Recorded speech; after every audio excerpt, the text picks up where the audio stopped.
In my living alone era na may kasamang bubwit. Dito nga kami ngayon natulog sa kondo dahil may sinamad nga na shomboy na sunduin kami. Buti na lang talaga at kumpleto na nga yung mga gamit namin dito. Kaya ayan, komportable kaming nakapag-overnight. Sobrang sarap nga ng tulog ko dahil napakalambot ng kama at ang lamig pa ng aircon. Saka ko naiisipin ang pambayad ng kuryente. Pero binabawian ko naman, syempre nagtitipid tayo dahil napakaliwanag naman dito kapag umaga. Ayan, binubuksan ko na lang yung bintana para pumasok yung natural light. Relax nga lang ako ngayon dahil wala ko masyadong lilikpitin at lilinisin dahil nga natapos ko na lahat. At saka walang pasok ngayon si Liam, kaya naman etong wala akong iniisip at hindi ako masyadong nagmamadali. Ang agenda ko nga for today is masimulan na naman yung aking paudlot-udlot na pagbabagong buhay. Pero syempre eto nga, since mag-isa lang tayo rito, hindi tayo senyorita, ayan, likpitin na muna natin yung mga kaunting kalat. Dito nga maya't maya meron akong hinuhugasang pinggan. Nyos ko, hindi katulad sa bahay, si Bibi Juice ang nakatoka sa paghuhugas. Since na-drain naman na yung mga extrang tubig, ayan, nilagay ko na nga dito sa ating cabinet. Ang sarap kasi sa mata kapag walang kalat-kalat na ganyan. Sa dami ng mga pinagawa kong cabinet dito, syempre, dapat lahat yan naka-organize. Kapag nga mag-isa ka lang, naku, nakakatamad magluto. Kaya naman ito, puro prito-prito na lang. At saka para maubos na rin yung mga stocks ko dito dahil malapit na nga tong mapaupahan. First time ko nga lang makakakain ulit ng hotdog, charot. Actually, ang ginagawa ko ng luto sa hotdog is pinapakuluan ko siya, hindi ko siya piniprito. Mas madali kasi yan kapag frozen. Hindi mo na kailangan pang hintayin na mag-defrost. Diretso na kaagad sa kumukulong tubig. At ang maganda dyan, hanggang yung loob nga niya ay lutong-luto. At gising na nga yung senyorito ko, wow. Ang sarap nga ng tulog niyan. Tinatamad pa nga bumangon, sabi ko, sige, dyan ka lang at ako'y nagluluto pa.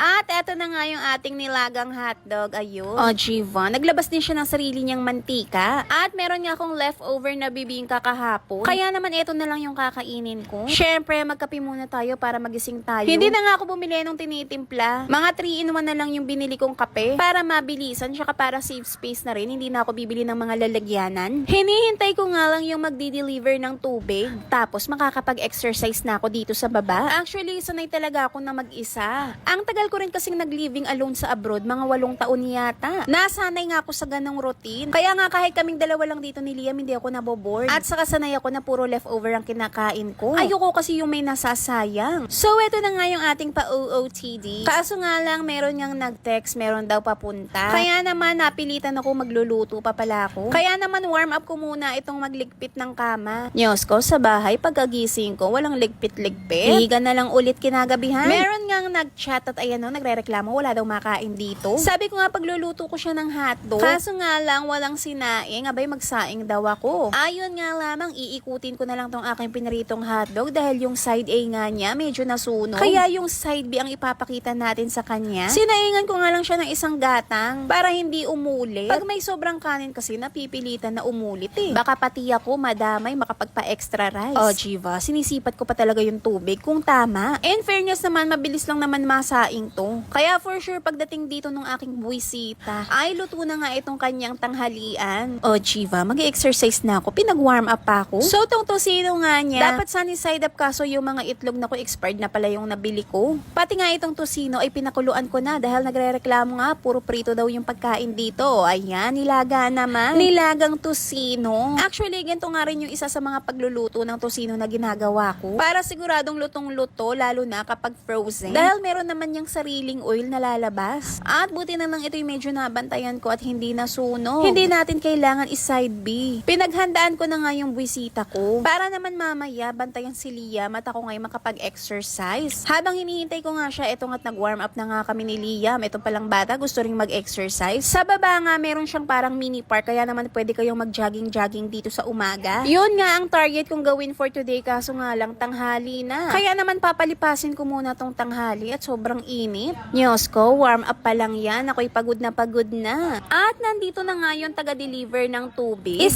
buwisita. Daig pa nga ang Belle Chamboy. Kaparengot lang yung dala-dala, nagdala pa ng ganito. Panay nga ang reklamo dahil puro prito daw ang pagkain dito. Pinagsasasabi mo. Lagi na lang piniritong pinapakain mo sa akin. Ayaw, binalang kita ng manok. Magluto ka. Yan. Pipirituin ko rin yan. Anong pirito? At saka, hindi ko pinirito yan, oh. Pinakuluan ko yan. What are you eating? Di hotdog na sunog. Tapos, tuyot na tosino. At ininit na corned beef.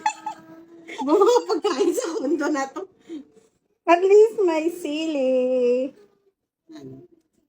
Diyos ko, napagod nga rin ako magpanggap, kaya ayan. Nakikain na nga rin ako dito kay Nick. Ang hirap talagang magbagong buhay. Pero binawian ko nga dahil ibe-burn ko nga yung mga kinain kong tosino at kanin kanina. Eto nga yung sinasabi ko na pwede yung joggingan dito. Naghintay pa nga ako na lumipas yung tanghali pero sobrang lilim naman pala rito. Mga bandang 4 PM na nga ito. Mabuti na nga lang at nairaos ko yung aking pagbabagong buhay for today. Nararamdaman ko na kasi yung hingal. Nararamdaman ko na nga ang aking pagbigat. Kaya naman eto, I think it's about time. Kaso nga lang, inunahan ako sa tubig. Ako'y hingal na eh. At ako ngayon nakapag-freshen up na. Pinadala ko nga kay Nick yung mga binili kong damit. Para nga every time ay meron nga akong mga susuotin dito kapag biglaan. At sobrang gaganda nga nitong mga nabili kong ito. Oh. Vest nga yung style niya pero sobrang stretchable. Dalawang kulay na nga yung pinili ko dahil nga napakamurayta lang nito. 145 lang. Grabe talaga namang nag-enjoy ako sa shop na to dahil lahat nga ng mga paninda nila sobrang ganda. Ang murayta lang pero ang expensive tignan. Pati nga rin tong dalawang shirt na to, basta nga may pakwel yung ganyan. Ang lakas makasosyal kahit naka-shorts ka lang, oh. Oh, alam nyo na. Ako'y nakapag-withdraw na naman dito nga sa aking nilalaro. Para makapag-start nga ay fill-outan nyo lamang yan. After nyan ay pwede na nga kayong maglaro. Pero syempre, isa pong paalala, ito hindi pang bata at swertihan pa rin. Ito nga yung kinakaaliwan ko ngayon dito. Bukod kasi sa mag-enjoy ka na napakadali pang manalo. Lahat kasi ng natatamaan mo dito ay equivalent to coins. Syempre, dito tayo sa malaking isda para malaki rin ang mapapanalunan. Ayun nga, oh, ganun-ganun lang. Ako'y biglang nagkaroon ng 2 kyaw. Sobrang daling manalo. Pwede mo pa nga agad ma-withdraw yung napanalunan mo. Punta ka lang dito at fill-outan nyo lang yan. Ganun lang din kapag gusto mong mag-cash. Magre-reflect din within 12 hours. Pwede ka rin mag-agent para mas maganda ang kita. Palagay mo lang yung referral ID sa mga maaya mong maglaro.